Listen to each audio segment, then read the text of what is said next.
My name is Eve Bucca, and I was married to Ron Bucca. I'm also Executive Director of StandFast Alliance. Typically, on 9/11, our family would be gathering together with our extended family in the first responder and military community. But as we all know, this isn't a typical year. And so in order to keep us connected, we've created a special 9/11 tribute section to our StandFast Alliance website. I'd like to thank New York City Fire Commissioner Dan Nigro, Director Gary Urbanowicz from the New York City Fire Museum, and Colonel Patrick Mahaney, U.S. Army retired, for taking the time to join us virtually. Of course, we remember Ron, especially on 9/11, and all of those that we lost that day. But we also think about those we've lost post 9/11, whether it's been due to post 9/11 illness or in the line of duty, either stateside or abroad in the war on terror.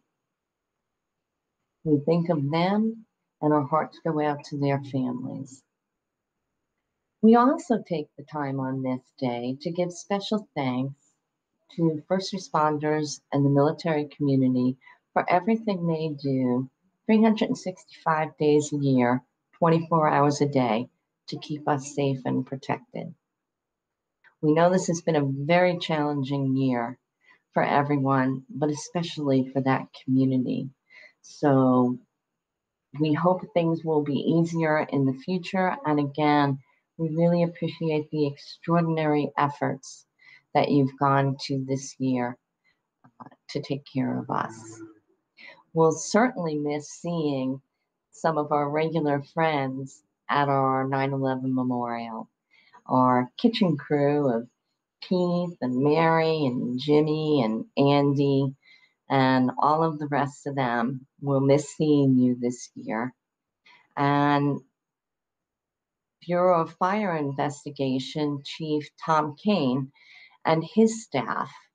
And I don't want to play favorites here, but personally, I'm really going to miss arson investigator Canine, Bucca, and Gansey with their handlers Joe and Dan.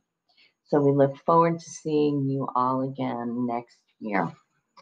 9/11 is a time for us to reconnect with old friends and to connect with new friends. So if you have a story to share about Ron, or if there's someone that you would like to recognize of the fallen, please feel free to share that information on our website at info@standfastalliance.org or on any of our social media platforms. Since we're all about strength and resilience in our family, if you have any stories of people who have inspired you or any tools or techniques that you think that would be helpful to the community, we also invite you to share those with us, and we would appreciate it very much. So until we meet again, stay safe, stay strong, and stand fast. This year marks the 19th anniversary of a day we'll never forget, September 11th, 2001. On that day, the New York City Fire Department lost 343 brave members. They died serving others like so many before them. The history of the New York City Fire Department is one of sacrifice. Among those we lost were many friends of mine, including Ron Bucca, really a firefighter who was a lieutenant's prayer, skilled and brave, dependable, and an all-around nice guy. You know, Ron responded there. He didn't have to. He responded from his office that morning. He climbed the building in the South Tower to save others and lost his life so doing. A true hero. Nothing more could be said other than he gave his life for others, a great sacrifice. He served in the military. He served the fire department. His life of service will always be remembered, and Ron will be remembered by us year after year, day after day. From a history of firefighters, I know Eve's dad. I worked with Bart Mitchell, a chief that was so well respected by the members of the department, such a mentor to me as a young man. I remember him well, and the fact that Ron found Eve and married her and became a part of that legacy is truly amazing. So God bless the memory of Ron, and God bless the Bucca family and the Mitchell family. Thank you for your service and sacrifice. Thank you very much. Hello everyone, I'm Gary Urbanowicz, Executive Director of the New York City Fire Museum. I'm sorry we won't be seeing you this year, but obviously because of the precautions you need to take to keep everyone safe in your large group, and the restrictions put on us for how many we can actually hold in our room, we won't be able to see you until next year. The museum will be reopening on September 9th, so that we will be open on September 11th, but the usual commemoration ceremony that we have in our memorial room will not be open to the public. We will be videotaping it and posting it on our social media platforms. In terms of the questions that were posed in the invitation to speak to you today, my recollections of September 11th, I can't go into much detail in terms of my personal side, where I was that day and what I was doing, but it's the subsequent follow-up that I did that I think is worth mentioning. I approached Commissioner Von Essen at Chief Fien's funeral on the 14th, the Friday after September 11th, and asked him what I could do because I was so eager to do something to participate in the recovery events or the recovery efforts. He had asked me to come down to headquarters, and I was assigned to work with Frank Gribben, at the time the Deputy Commissioner for Public Information. And because they knew I was writing a book which was actually postponed because of September 11th, so that I can make changes to it, I was asked to be on the team of writers who wrote the eulogies for the 343 members who passed on that day. It was the most challenging and the most difficult effort I've ever done, but also the most rewarding. We were working in a room where we had all the personnel files for everyone that was missing or known to have made the supreme sacrifice already. And when we got word that there'd be a ceremony or a funeral, we would pull the files and each of us would be assigned to one individual to write the eulogy. That would be read by either the commissioner or the mayor. It was challenging because a lot of the other writers were saying things that made it sound like either the commissioner or the mayor knew the individual. And it was important to me not to sound artificial. So when I would write a eulogy, I would always say, if the commissioner didn't know the person, I would say, I have heard, or I've been told, or they've been known to be, to make it a little bit more realistic, because it sounded too artificial otherwise. So some of the eulogies I wrote were very moving, given the individuals that we wrote for. But again, it was difficult and challenging, but well worth it, and made things even more real for me. Even though I've been involved in the fire department for my whole life, my father was a New York City firefighter from 1953 to 1975. In terms of how things have changed for our organization, clearly you know that the New York City Fire Museum is charged with preserving, celebrating, and educating people on the history of the FDNY. So the courtyard that was formerly part of this 1904 firehouse is now the 9/11 Memorial, where a ceremony is held every year and always will be. So even though this year we can't have the public participate, and all of you who do come down for that ceremony won't be here for it, we will still have a ceremony of our own that we will post and let people know that we have not and will not ever forget. And in terms of managing organizations in challenging times, well, I must say that this is the first time that I've had to manage one that was impacted by something as severe as this pandemic, or as the organization of the museum or the FDNY had to go through after September 11th. Really, it was a sit-tight situation. I did what I could through this period to try to maintain our full-time staff, although we weren't working since March 18th. We did have several grants and federal assistance loans to get us through. As I said, we will be opening on September 9th, but we don't know what the future holds. The museum is not supported financially by the FDNY. It is not a function of the FDNY, although the FDNY owns the building, owns the collection. The nonprofit that was organized back in 1981 is self-sustaining. So we rely on the school groups who come through, and we are doubtful that we will see school field trips given what we anticipate. Tourism is impacted not just by the pandemic, but also by the unrest that the city has seen. We saw protests, or I saw protests in the city closing down the West Side Highway as recently as yesterday. So we don't know what to expect from tourism, and just in general, will people be coming out? And again, the room that you use upstairs is one of our major revenue sources when we rent it out. So we don't know what to expect. We hope the museum will survive. We don't know if it will, but we certainly are hopeful that it will, and we're hopeful that we will see you all again next year. Please be safe, and please enjoy whatever celebrations you will be having this year. Goodbye.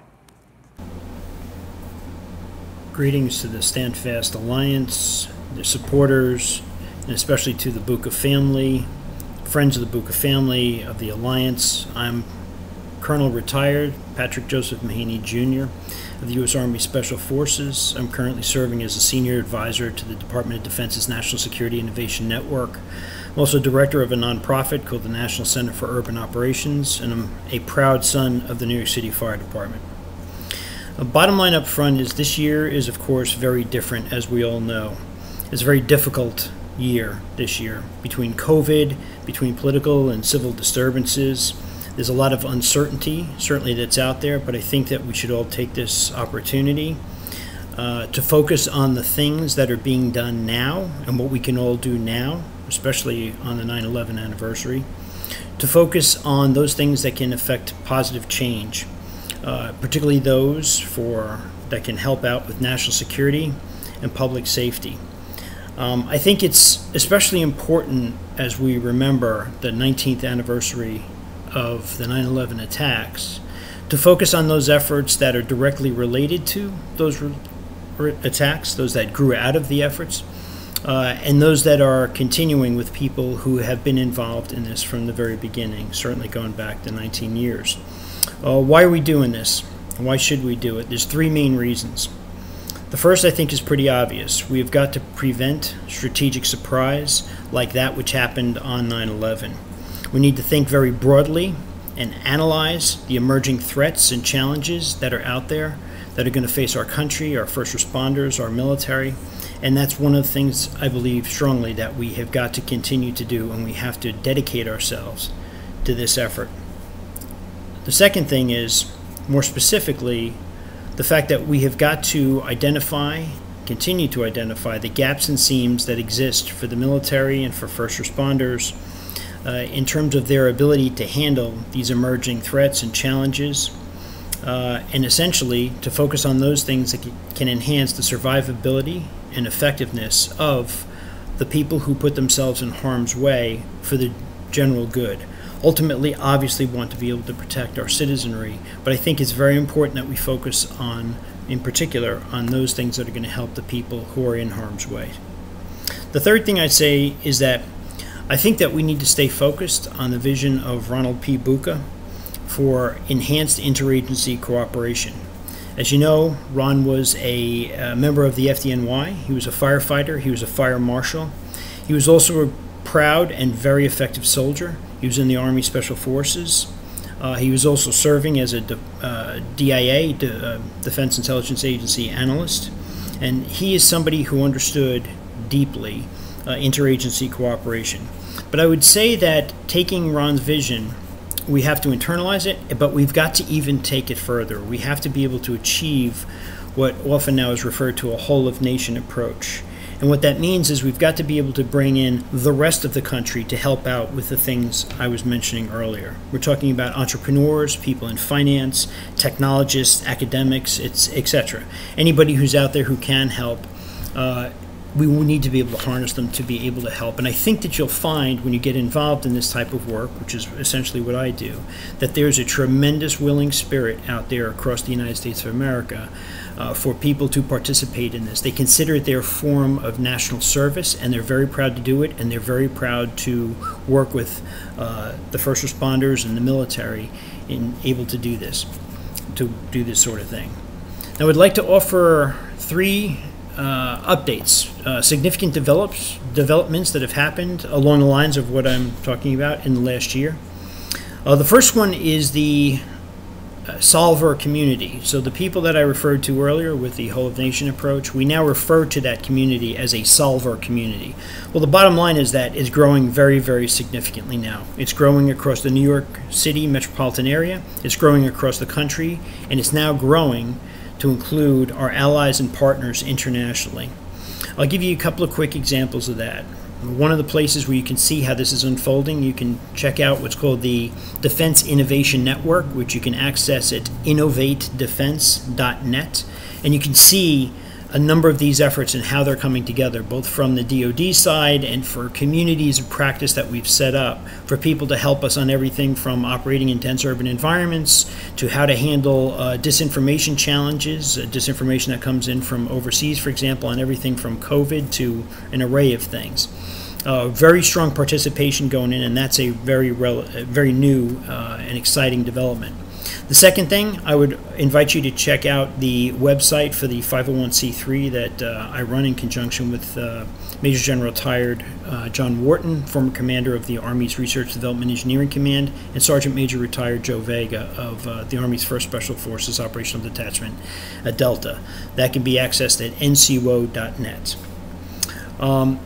As a final note on this growing solver community, in about half an hour, I'm on a large call with Cornell Tech, which is the latest academic institution that is joining us to be able to work together on a number of these challenges, harnessing their capabilities in such things as urban technology for purposes that can be used to enhance public safety. Cornell Tech, if they continue on this path, will join New York University, in particular a program called the Endless Frontiers Lab, and Columbia University as well in New York. But these types of things are happening across the country. Very, very encouraging. The second significant update is I want to tell you about a recent 2-month virtual event we did. It was supposed to be done in person here in New York City. It was called the Dense Urban Environment Hackathon, which was focused on confined space in a dense urban environment. It was referred to as Seeing into the Unknown. And it begs the question, well, why is it so significant? First reason why it's significant is situational awareness in a confined space is a really hard problem, technologically, operationally, tactically, to have to work through. So to be able to focus on that with the type of people I'm talking about is really quite significant. The second reason why it's significant, I would submit to you, is who sponsored it. So it was run by the National Security Innovation Network of the Department of Defense, the organization I work with in DoD. But it was the problem sponsors were the 75th Ranger Regiment, Picatinny Arsenal, which is now part of the Army Futures Command, the U.S. Marine Corps' War College, as well as the Training and Doctrine Command, specifically what they refer to as their Mad Scientist Initiative, which is not quite as crazy as it sounds. They come up with some really great ideas. Well, anyway, the point is that all these people sponsored it, and we were super happy to have that level of participation from them. But also, it's significant because of who participated in the problem-solving activities. We had 414 people from across the globe, principally from the United States, of course, and most of them from the New York metro area, sign up to participate in this. We had 56 mentors working with the hackers, meaning the problem solvers, on this particular thing. They were from the FDNY, they were from the NYPD, they were from the Army, particularly from the Special Forces, 7th Special Forces Group, 5th Special Forces Group, and the training element out at the Joint Readiness Training Center. We had DoD laboratory technicians mentoring on this as well. There were others that I could go into, but it was really an amazing group of people coming together to help collaborate on this problem-solving activity. And finally, the results were pretty remarkable. There were 36 proposed solutions that came through at the end of the 2-month period, about 7, arguably up to 10 of which are feasible, and we are working now to get them the type of funding and support from the Department of Defense to further along these prototypes that they've developed and the concepts that they've developed. And again, I'll let you know next year how that's going. The third significant development overall over the last year and I'll leave you with this thought, is very simply that from what I'm seeing right now, the future looks really quite bright. The things I've described, the things I've talked about for the last 9 years, since I returned back from my last tour in Afghanistan in 2011, I've had the privilege of addressing the 9/11 memorial events with the StandFast Alliance, and it is not stopping, it's growing. So the future does look pretty good. I'll give you one quick example, which is U.S. Army North, which serves U.S. Northern Command. Has a Task Force 46, and Task Force 46 is focused on defense support to civil authorities, specifically for chemical, biological, nuclear, radiation, and explosive type hazards that could present themselves. Well, Task Force 46, along with the FDNY, at the end of this month are sponsoring a conference, virtually of course, given the situation, but they're sponsoring a small conference on dense urban environments and how we can continue to work together to enhance defense support to civil cooperation, but also, quite frankly, there's an element to this which is civil support to defense activities, particularly those which are going to obviously enhance national security and our public safety writ large. So the spirit of cooperation is continuing very, very well, and I think we should all be proud of that. My final words to you are simply this: we've got a lot of great work ahead of us to do, so let's go do it. Thank you very much. When I think about September 11, 2001, it's very hard for me to believe that 19 years have passed since that dreadful day. I often think about the innocent lives lost, the families that were left behind, our first responders, and the bravery and heroism that were on display by members of our great department. We paid a terrible price, but we were able to save thousands of lives. And on that day, the New York City Fire Department lost one of our best, Fire Marshal Ronald Bucca. Ron entered the South Tower and made his way up to the 78th floor, and while saving others, he ended up losing his life. He was a U.S. Army, a Green Beret, served in Vietnam. A life of service. So it's no surprise that Ron answered the call in our nation's darkest hour. Those are some of the things that I remember when I think about September 11, 2001, and they will forever be etched in my mind. Since the events of September 11, 2001, the FDNY has implemented a number of new initiatives and important changes, making the department more prepared for threats. The first change is the development of the Fire Department Operations Center at FDNY headquarters, a state-of-the-art communication center that is the hub for real-time information gathering and dissemination regarding incidents and emergencies around New York City to FDNY executives and field units alike. The second change was the creation of the Center for Terrorism and Disaster Preparedness, which has increased information sharing and collaboration among the FDNY and other agencies, as well as better preparing the members for terrorist attacks by creating full-scale, multi-agency exercises and tabletop discussions. They also publish weekly intelligence reports to highlight current threats in an effort to enhance situational awareness. The third change was the executive education for the senior leaders of the department, Fire Officers Management Institute. Partnering with Columbia University, FDNY officers are exposed to a curriculum that focuses on strategic management and leadership and fosters teamwork and collaboration through group projects designed to make further improvements to FDNY policies and strategies. In the New York City Fire Department, we consistently face challenging times. Whether it's a fire, hurricane, terrorist event, or pandemic, the department always relies on our leaders for successful outcomes. A proven recommendation for our leaders is to always remain calm. Putting forth a positive attitude and leading by example helps to inspire our members. We have found that remaining visible and being out with the members helps to foster this mindset. We also recommend to communicate with the team. When making an assessment of the situation, actively listen to their recommendations to create a logical plan of action and look for their assistance in executing it.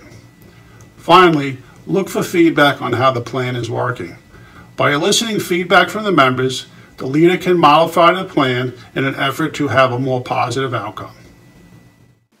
Okay, to you all, this is my message to you about my son for 2020, which we won't see everybody. I said 19 years have passed. To me, it seems just like yesterday. Little did we know on that 9/11/01 Tuesday morning, God was going to call you your name. In life, we loved you dearly, and we still do. You left us many memories we will never forget. I think of you every day. Although we can't see you, you're always by our side. Miss you. Always in my heart and prayers. Your loving mom, Astrid. Hi, my name is Jessica Bucca, and I am the daughter of Ronald Bucca. Usually on 9/11, I speak about my dad to our fire and military families.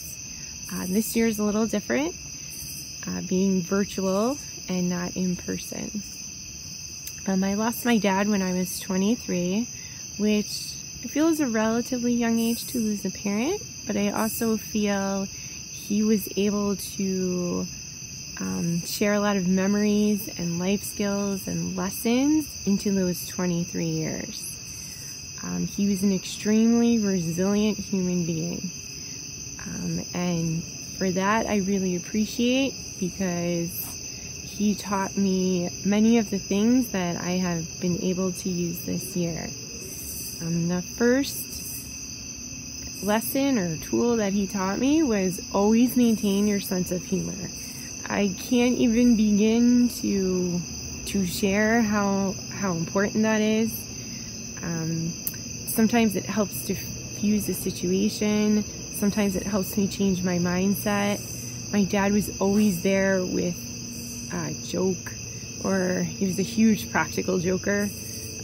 So he was always good for a practical joke. And even in the darkest times, he was able to put a smile on your face. So I always remember that when I'm feeling sad, that I try and think of something funny that my dad did. Another lesson he taught me was to enjoy the moment and enjoy the present. He was always ready for an impromptu visit to the ice cream store. Ice cream always seems to make everything better. And if we were in the neighborhood of my grandparents' house, he was always up for an impromptu stop by, because you can always make time for family. And he instilled that family was really important. So he was always good for a drop by. Another lesson that he taught is that life isn't about defeats, but about challenges. That is especially true this past year. A classic example for my dad, or a well-known example, is in 1986. He fell 5 stories off a building when he was working a job. And when he was on the stretcher, he said, "I will go back to firefighting in 1 year." And wouldn't you know it, he did that. But it took a lot of hard work, and it took a lot of perseverance, and it took a lot of him using his mindset to see things as a challenge and not a defeat. So over the year that he was recovering, we just saw him take small steps to get stronger mentally and physically, and he was back on the job in 1 year. And although he couldn't do some of the activities he did before, for example, for military, jumping out of planes was not really an option anymore. Instead of taking that as a defeat, he just pursued other interests and avenues and found some more talents in another way. So I think that's a really important lesson that my dad passed down, is to use opportunities and not see them as defeat, but see how you can challenge yourself, see how you can make your situation better, even if it's a situation that you don't want to be in. So those are 3 really important lessons that I learned from my dad that I wanted to share today. Sharing stories of my dad is a way for me to remember him and stay connected. So I hope today you are able to share a story about a loved one, whether it be someone who is with you or someone who is no longer with you. Just stories are nice to share, and it's a way to stay connected, especially in this year where a lot of things are done virtually. I also wanted to say to the fire and military families that I see every year, I'm not seeing you this year, but I look forward to seeing you next year. And to everyone, I hope you stay safe, stay healthy, and stand fast. Hello everybody, I'm Ronny Dees, and I'm the president of Chapter 66 of the Special Forces Association, which is also known as the Kettenberg Bucca Memorial Chapter. We're located just outside of West Point in New York. I first met Ronnie Bucca when I was a lieutenant, newly assigned to the 11th Special Forces Group back in 1986. Ron gave me a lot of advice, good advice, on how to lead soldiers, how to conduct covert and clandestine operations, but most important, he told me how to persevere, keep going until the mission's done, and never surrender and never give up. And a good example happens to be when he actually got hurt and fighting a fire in New York City when he was a New York City firefighter. He was injured, but he recovered, but he persevered, and he kept going and stayed with the fire department and eventually became a fire marshal. Never give up, fight until the fight's over with, and win.